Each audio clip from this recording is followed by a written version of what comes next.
Wednesday night at the Bible study, we were studying God's Word, and we kept talking about politics in our Bible study. And so we were talking about politics and what the scriptures say about our leaders and to pray for them. And I thought it was really good that we remind each other to pray for our leaders and our governments.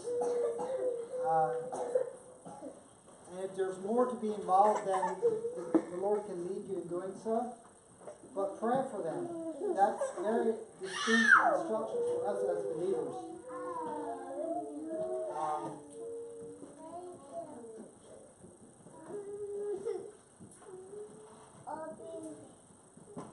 Pray for them, and if God tells you to vote, also vote. Give them space to do the same. This morning I want to read about God's heart. It probably has grabbed your attention already, how in the scriptures it says, in 1 Samuel 13:14, the Lord has sought a man after his own heart. And that man was David.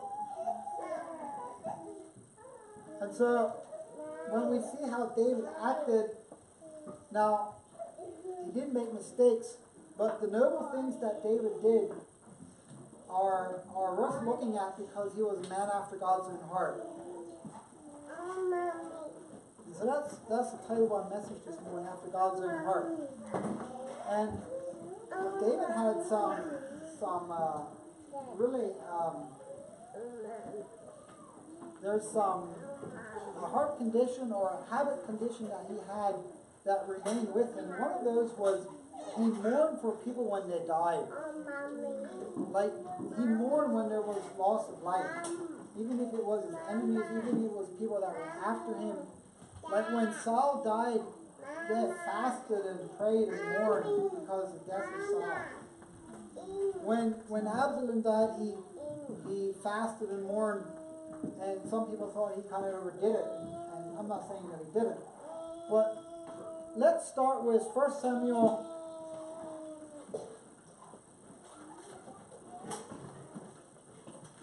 30, 1 to 25.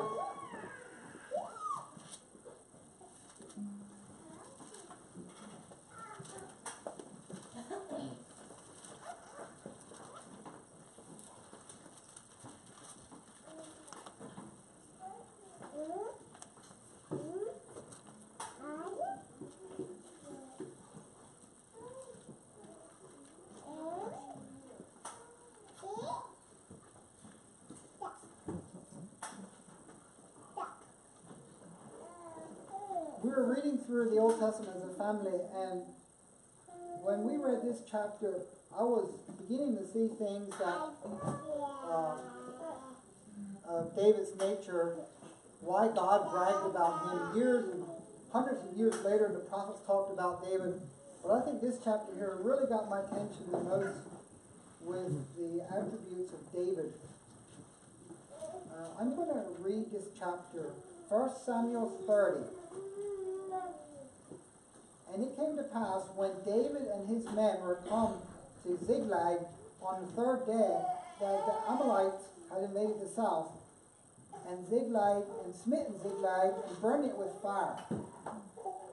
And the reason that was significant, that was a problem, is that's where David and his men had left their wives. And had taken the women captive, verse 2, and were therein, they slew not any, either great or small, but carried them away and went on their way. So David and his men came to the city, and behold, it was burnt with fire, and their wives and their sons and their daughters were taken captive. Then David and the people that were with him lifted up their voice and wept until they had no power to weep. And David's two wives were taken captive. Ahinoam the Jezreelite, and Abigail the wife of Nabal the Carmelite. And David was greatly distressed, for the people spoke of stoning him. he was the leader of this little band of men. Well, actually, it was 600 men. And it was that much of a shock that they spoke of stoning him, because he made the decisions in the camp. He made the decisions where to go and what to pursue and how long to stay at places. Because the soul of every man was grieved, every man for his sons and for his daughters. But David encouraged himself in the Lord his God. And David said to Abiathar the priest, Ahimelech's son, I pray thee, bring me hither the ephod. And Abiathar brought thither the ephod to David. And David inquired at the Lord, saying, shall I pursue after this troop? Shall I overtake them? And he answered him, pursue, for thou shalt surely overtake them, and without fail recover all. And David went, he and the 600 men that were with him, and came to the brook of Bezar, where those that were left behind stayed. But David pursued, he and 400 men, for 200 abode behind, for they were so faint that they could not go over the brook Bezar. So here they split. There were 600 men, and 200 stayed back, and 400 continued with David. And they found an Egyptian, in verse 11, in the field, and brought him to David, and gave him bread, and he did eat, and they gave him water. They gave him drink water. And they made him drink water. And they gave him a piece of a cake of figs, and 2 clusters of raisins. And when he had eaten, his spirit came again to him, for he had eaten no bread nor drunk any water 3 days and 3 nights. And David said unto him, to whom belongest thou, and whence art thou? And he said, I am a young man of Egypt, a servant to an Amalekite, and my master left me, because 3 days ago I fell sick. We made an invasion upon the south of the Cherethites, and upon the coast which belongeth to Judah, and upon the south of Caleb, and we burned Ziklag with fire.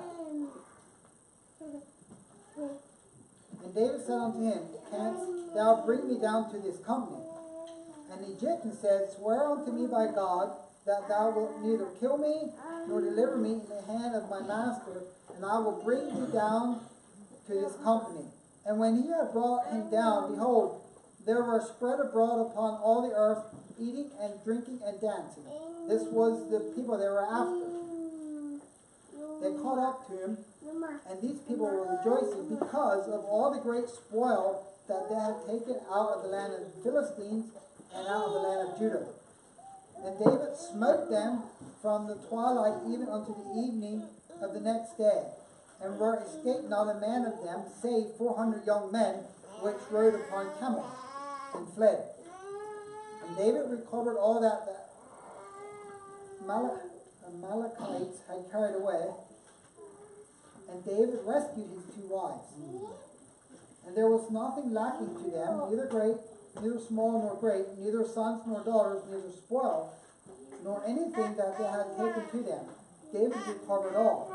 And David took all the flocks and the herds, which they drave before those other cattle, and said, this is David's spoil.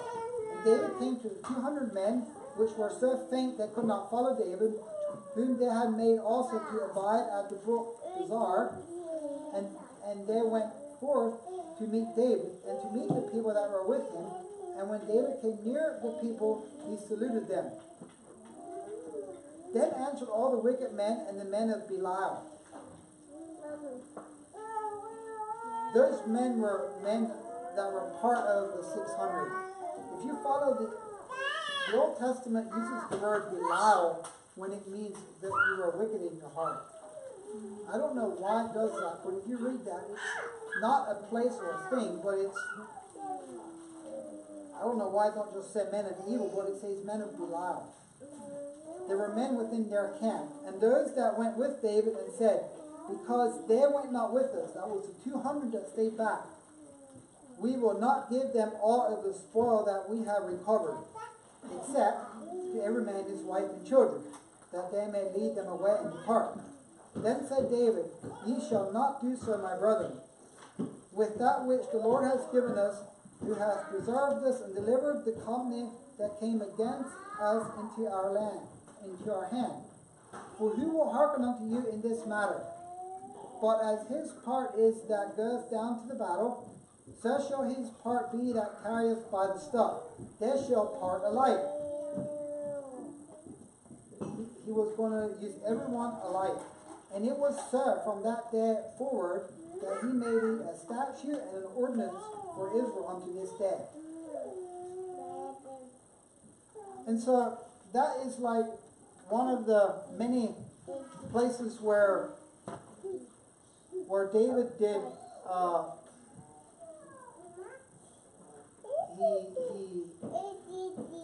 you can almost see a New Testament flavor in that chapter.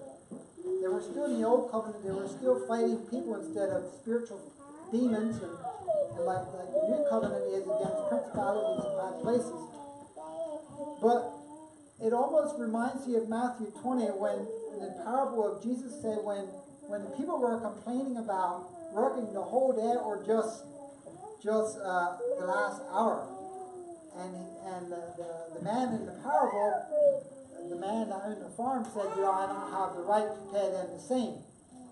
So here these men with David were saying that, well, we went with and did the dangerous part, and these men that stayed behind, they shouldn't get any of the spoil. Well, he paid them all the same. They divided it out evenly. One of the first noble deeds that David did as a young man, besides the things that we're familiar with, is when he was a young man, what was his job? Shepherd. And what did he also do as a young man that we all know? What did he get rid of? Giant in the land. And so I want to go beyond the things that we're really familiar with. David earns his wife. When he earned his wife, his first wife was Michal, Saul's daughter. And Saul was going to give him a wife and make a dowry so that it puts him in danger. So the deal was that, David, you can marry my daughter, but you need to get 100 foreskins of Philistines for your dowry. And that's in 1 Samuel 18. And so David said, well, he doesn't feel, he's a poor man, do I actually get to marry the king's daughter? And so he was happy to do that, but he was making sure that, do you really want me here? I'm just a poor man. And it was actually something Saul had planned for evil, but it actually backfired. So David went out, and how many foreskins did he get for his wife? 200. Very good, Chris. He got double the amount that Saul told him. So now he brought these back, and he married Michal, and she loved him, and it was wonderful. It was, I think, it was a beautiful marriage. The second noble thing that David did was, well, after he got his wife, Saul was really getting scared of him. And the reason because Saul had evil intentions and David did not. And so at the very end of 1 Samuel 18,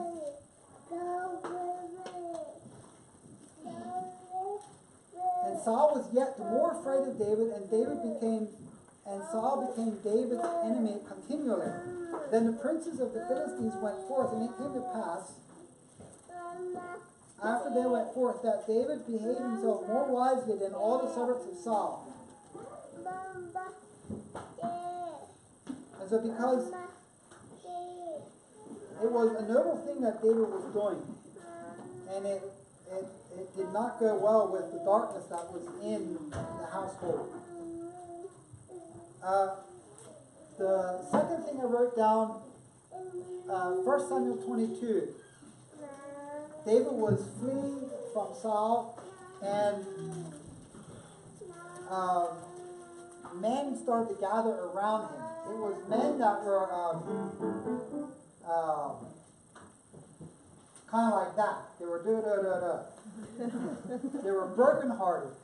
They were like, they owed debt. There was people that their lives were, they had no hope for anything else. Those kind of men flocked around David. It's almost like when Jesus came, he came to heal the sick and the brokenhearted and people that were in darkness and people that were in despair, people that had no hope.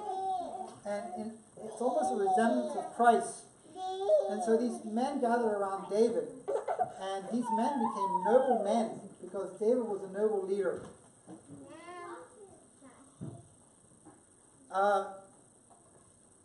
1 Samuel 24. Saul was after David, and David was in the same cave. And what did David do? Spared his life. But what did he do the first time that he came upon Saul when he was sleeping? Cut off part of his garment. Yeah, he cut off part of his garment. He did not kill Saul. People advised him to kill Saul, and he said, I will not. And he did not. The next, 1 Samuel 25:35.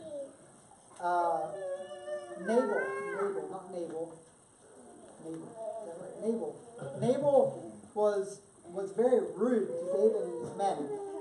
And David was angry at Nabal. And Abigail came out, and she stood in behalf of her husband and asked for mercy. 1 Samuel 25:35. And here you can almost see when God was sometimes angry. And Moses came along and stood in behalf of the people, and God changed his mind. And this is what you can almost see here. Abigail came out, and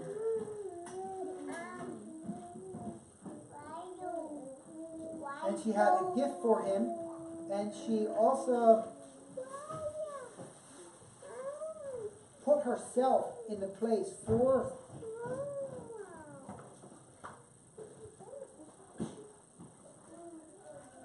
She offered herself. Not only did she give gifts, but she offered herself. And David, in verse 35, so David received of her hand that which she had brought him, and said unto her, Go up in peace to thine house. See, I have hearkened to thy voice, and I have accepted thy person. So David backed off from the evil he was going to do on Nabal, and Nabal was a rich man, so he had many servants and a lot of stuff. It was almost like a village. 1 Samuel 26:12. David again came upon Saul as Saul was seeking him. And this time he took what? He took his spear and his water container.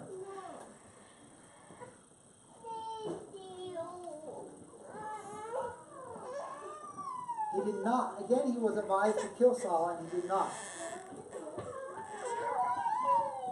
In 2 Samuel 9, years later, King David wanted to do Jonathan, his friend, to bestow kindness to their family. And so Mephibosheth got into the picture. He was the crippled son of Jonathan. And so Mephibosheth was allowed to eat at David's table for the rest of his life. In 2 Samuel 16, Shimei was cursing David. As David was fleeing from Absalom, his son, this Shimei was just throwing rocks and stones and dust on David. And he was yelling at David and was saying that this is a curse on you because of all the evil that you did on Saul and his family over the years. And David made a point of never shedding any bloodshed on Saul's family. And here this man was openly cursing him and saying that the reason you're now fleeing and that this is come upon you when you're fleeing from the throne because of all the bloodshed that you brought on Saul's family. And it was absolutely not true. And Saul's men just said, David's men said, why don't we just get rid of this guy? And David refused to touch the man. He was just I think he was like almost a crazy man, the way he acted. But they didn't touch him. He just left him. When Absalom was killed, David mourned for his son, even though Absalom was taking his life. And so this is a quick thing of picking out noble things in what David did. And is this the reason God bragged on him for years and years and still refers Jesus as the son of David or the prince? Then we go through Kings and Chronicles and Isaiah, Jeremiah, and Ezekiel, and this thing keeps popping up about my servant David.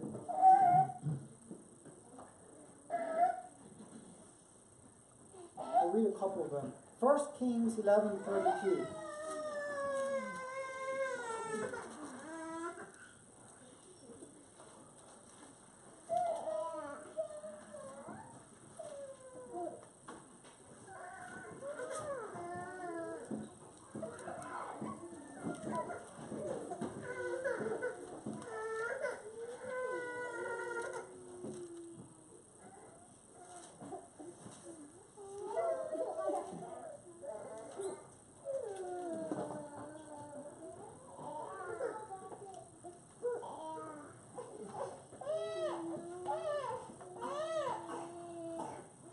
Here it was, the saying was, Solomon was not walking in the ways of the Lord, and because of that, the kingdom was divided. And in verse 32 of 1 Kings 11, God said, "For he shall have one tribe for my servant David's sake, and for Jerusalem's sake, the city which I have chosen out of all the tribes of Israel." And so you see that a lot if you go after that. For my servant David's sake. Because of what David did and what David, his heart and the kindness he bestowed, God repeatedly said, for my servant David's sake, why I do this, or I will do that. And he also compared the kings. Like, he kept my statute commandment like my servant David, or he did not. And like the kings after that were compared to David. If there were good kings, it was like compared with David. 2 Kings 19:34.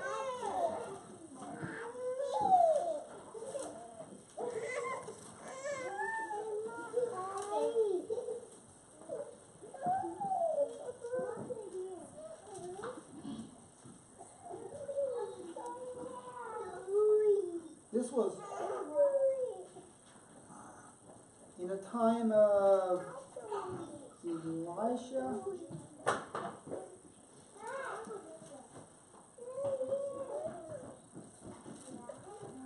Yes. 34 says, "For I will defend this city to save it for my own sake and for my servant David's sake." And that was the time, and it came to pass that night, that the angel of the Lord went out and smote the camp of the Assyrians 185,000. And when they arose early in the morning, behold, they were all dead carcasses. So here an angel came, and God defended the city for my servant David's sake. Something that David did way back in the day, still, God was still doing things because of David.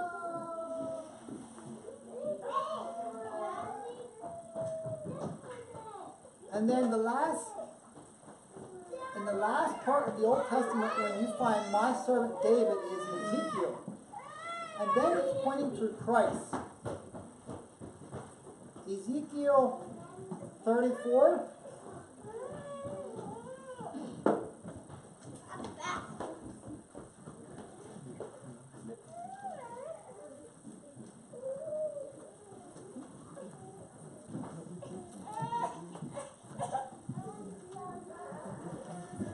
Ezekiel 34, verse 23.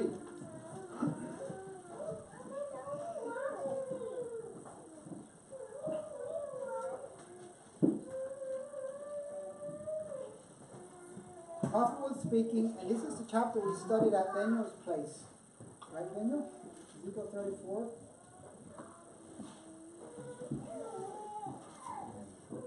Ezekiel 34. I'm going to start at verse 22. Therefore will I save my flock, and there shall no more be a prey, and I will judge them between cattle and cattle, and I will set up one shepherd over them. He shall feed them, even my servant David. He shall feed them, he shall be their shepherd. And I, the Lord, will be their God, and my servant David, a prince among them. I, the Lord, have spoken it. And I will make them a covenant of peace, and will cause the evil beast to cease out of the land. And they shall dwell safely in the wilderness, and sleep in the woods. And I will make them and the places round about my hill a blessing. And I will cause the shower to come down in his season, and there shall be showers of blessing. If you read that chapter, it's very obviously talking about the new covenant and Christ that came to establish that, to be a shepherd over all, to feed them. But he uses the word, my servant David.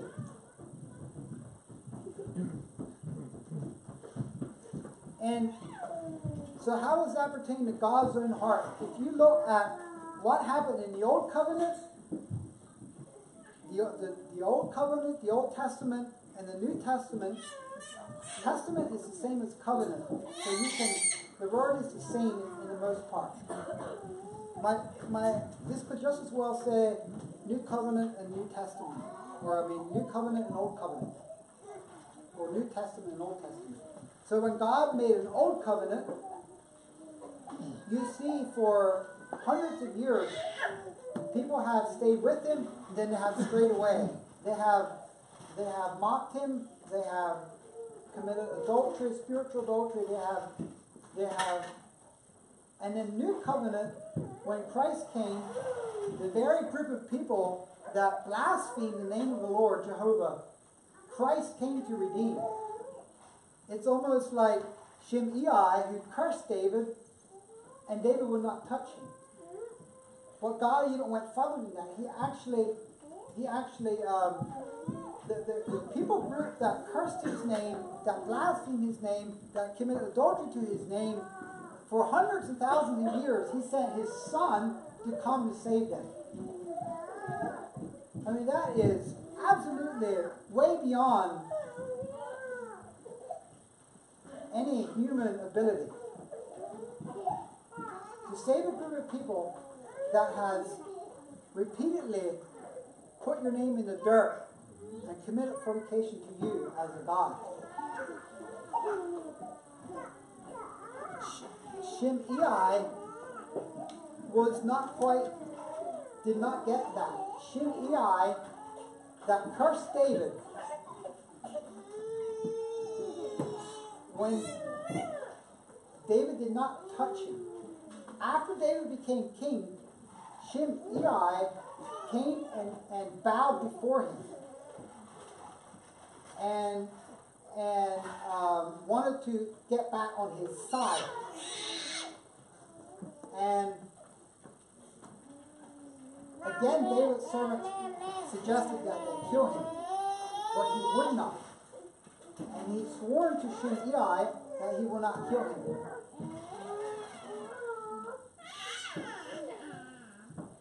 And I thought that, so I continued to read, Shimei comes up the third time when Solomon was king. When Solomon was king, Solomon, before David died, he told Solomon there was some enemies in the land. And David told Solomon about Shimei. He told him about Shimei because of what Shimei still deserved for blaspheming the king. And so when David died, the protection around Shimei left. And Shimei got killed. And Solomon became king.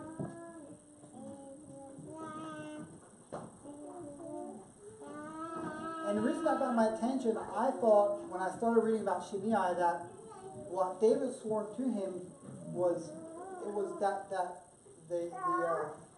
what David swore just extended David's lifetime, and after that it was cut off.